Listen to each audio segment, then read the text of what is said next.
India is on the moon. Chandrayaan 3 का moon lander उतरा है। अब उस पॉइंट को शिव शक्ति के नाम से जाना जाएगा। वो तो पैसे लगा के जा रहे हैं ना, हम तो ऑलरेडी चांद पे रह रहे हैं, आपको नहीं पता? नहीं मतलब क्या हम कैसे, हम तो चांद पे नहीं रह रहे। चांद पे पानी है? पानी नहीं है। हाँ तो इधर भी नहीं है। वहाँ पे गैस है? नहीं गैस इधर भी नहीं है।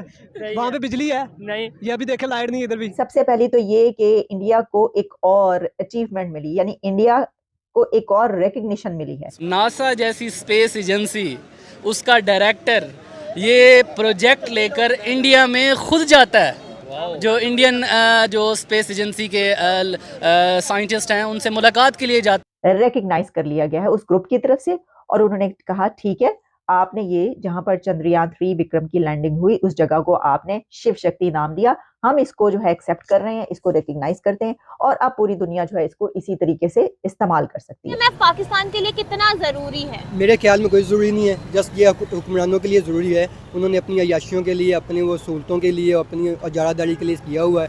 अगर ये सिंसियर होकर चलें तो बगैर IMF के भी गुजारा कर सकते हैं। अब तो स्पेस एजेंसी की नौबत आ गई है कि इतने बड़े बड़े जो स्पेस एजेंसी के माहिरीन हैं वो इंडिया की जानिब रुख कर रहे हैं। समझ में नहीं आ रहा कि हो क्या रहा है इंडिया में। और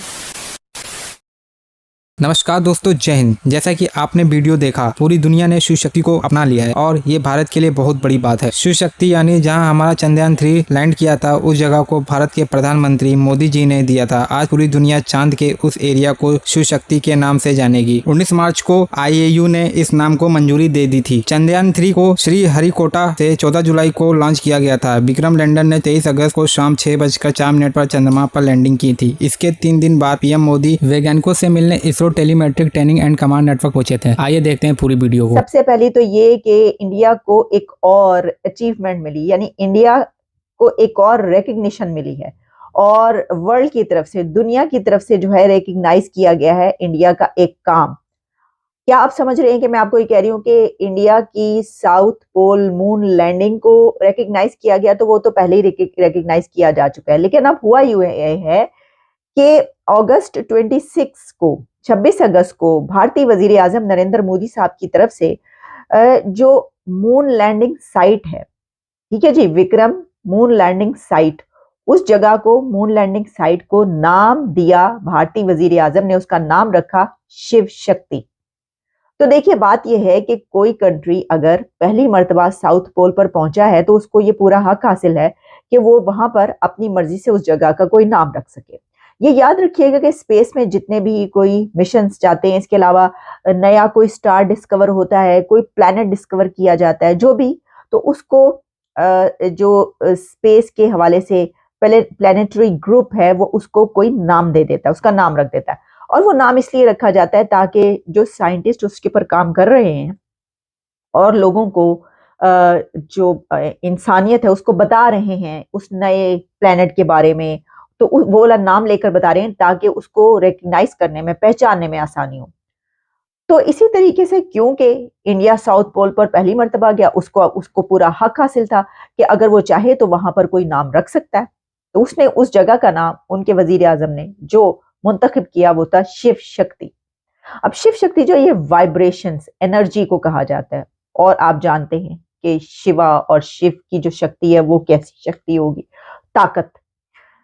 तो इसके ऊपर जो है हुआ यूं है अब कि जो स्पेस का प्लैनेटरी ग्रुप है, इंटरनेशनल एस्ट्रोनॉमर्स जो प्लैनेटरी ग्रुप है जो कि ये काम करता है, उसने इंडिया का ये नाम एक्सेप्ट कर लिया है, रिकग्नाइज कर लिया गया है उस ग्रुप की तरफ से, और उन्होंने कहा ठीक है, आपने ये जहां पर चंद्रयान 3 विक्रम की लैंडिंग हुई उस जगह को आपने शिव शक्ति नाम दिया, हम इसको जो है एक्सेप्ट कर रहे हैं, इसको रिकग्नाइज करते हैं, और अब पूरी दुनिया जो है इसको इसी तरीके से इस्तेमाल कर सकती है। देखिए, ये हो सकता है, देखिए एक दो चीजें ही हो सकती है ना, कि कोई कंट्री किसी जगह का वो नाम रखे अपनी उस पे, और वो कहे कि हम यहाँ पर क्योंकि पहली मर्तबा लैंड किए, हमने ये नाम रख दिया, बाकी पूरी दुनिया उसको करे एक्सेप्ट, या उसको उस नाम से पुकारे या ना पुकारे, हमारा हक हासिल हमने कर दिया।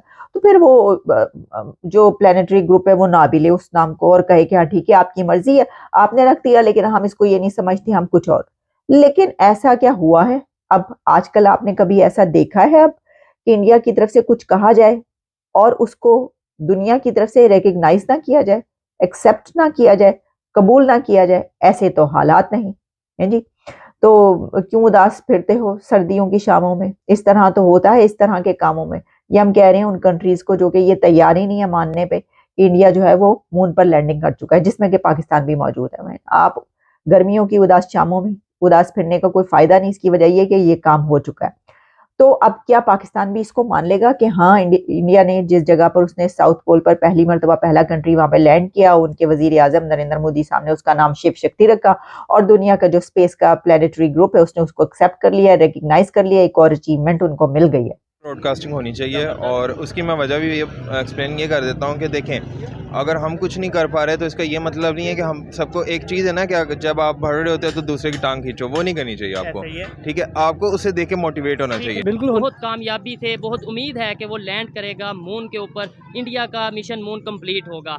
क्या कहते हैं उन्होंने ट्वीट में ये कहा है कि भाई हमें ये लाइव ब्रॉडकास्टिंग करनी चाहिए, दिखाना चाहिए पूरे पाकिस्तान को मेन स्ट्रीम मीडिया के थ्रू कि इंडिया कहाँ पहुँच चुका है और हम कहाँ हैं। बेसिक जो पॉइंट है, इंडिया हमसे तकरीबन 100 साल आगे है। 100 साल आगे है जी।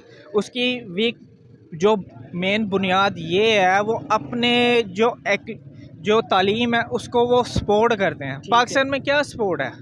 कोई सपोर्ट नहीं है। गरीब का बच्चा नहीं पढ़ सकता, ठीक है। सरमायादार का बच्चा पढ़ सकता है। नहीं, गवर्नमेंट स्कूल यहाँ पे भी मौजूद हैं पर वैसी तालीम नहीं है।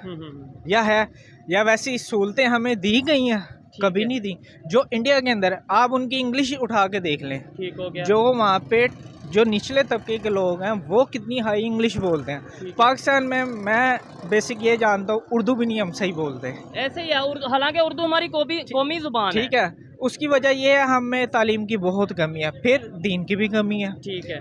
अब गवर्नमेंट की सपोर्ट होती है, चाहे खेल हो कोई भी चीज़ हो, उसमें ये होती है जो एक चीज़ फर्ज करें 100 रुपए की है, गवर्नमेंट रिलीफ देती है वो 50 की भी दे, सब्सिडी देती है। बिल्कुल, पाकिस्तानियों को तो बहुत ज्यादा आइडिया पाकिस्तानियों क्योंकि आए दिन वो न्यूज़ में आता है ना, IMF के बारे कोई ना कोई बात चली रहती है और मेरे ख्याल में हमारी जैसी इकानमी है उसमें तो IMF के बगैर सर्वाइवल भी नहीं है। हमारे जो मिनिस्टर्स हैं, इवन मिफ्ता इस्माइल साहब, उनका भी कहना होता है कि IMF के बगैर हम नहीं चल सकते। जी, यही बात हुई है और कल IMF के साथ एक डील हो चुकी है। $3 बिलियन पाकिस्तान IMF से लेने जा रहा है, लेकिन शर्तें बहुत सख्त हैं इस दफा, बहुत ज्यादा टैक्सेस पड़ने वाले हैं। फर्स्ट ऑफ ऑल IMF की जब भी हम लोन लेते हैं तो IMF की कोई शर्तें होती हैं, क्योंकि मल्टीनेशनल है और वो लोन देते हैं तो उनकी कुछ अपनी शराइत होती हैं और उसकी सबसे पहली शर्त यही होती है कि आप अपने हाउस इन ऑर्डर, मतलब अपने जो कंडीशंस उनको कुछ पूरा करें और अपने जो कुछ रिफॉर्म्स करें।